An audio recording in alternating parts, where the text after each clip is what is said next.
Criticism doesn't drain your energy.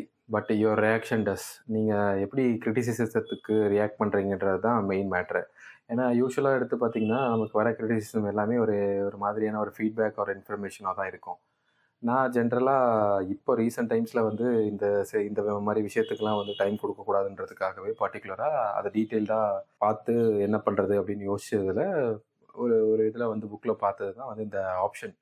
ஒண்ணு வந்து இந்த கிரிட்டிசிசத்த பிரிக்கிறது. எப்படின்னா, ஒண்ணு வந்து இன்ஃபர்மேட்டிவா, நமக்கு அது என்ன அந்த ஃபீட்பேக் வந்து நமக்கு எந்த அளவுக்கு யூஸ் ஆகுதுன்னு பார்க்குறது. இன்னொன்னு நாய்ஸ்.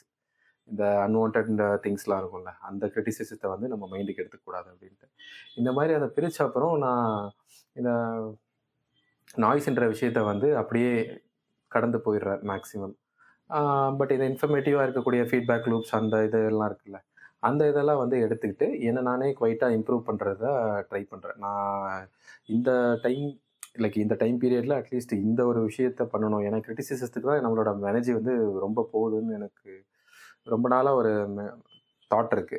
ஸோ அந்த ரீசனுக்காக தான் வந்து இந்த மாரி ஒரு இத ட்ரை பண்ணி பார்ப்போம் அப்படின்னு சொல்லி, அத 2ஆ பிரிச்சு லைக் அத செப்பரேட் பண்ண அப்புறம் அதில எது யூஸ் இல்லன்னு பார்த்துட்டு லெட்ஸ் லீவ் இட் ஃபில்டர் பண்ணிட்டு, அதுக்கப்புறம் அதிலேருந்து நமக்கு கிடைக்கக்கூடிய டேட்டா வச்சு நம்ம குவைட்டா இம்ப்ரூவ் ஆயிட்டு, மத்தத தூக்கி போட்டு போயிருவோமே.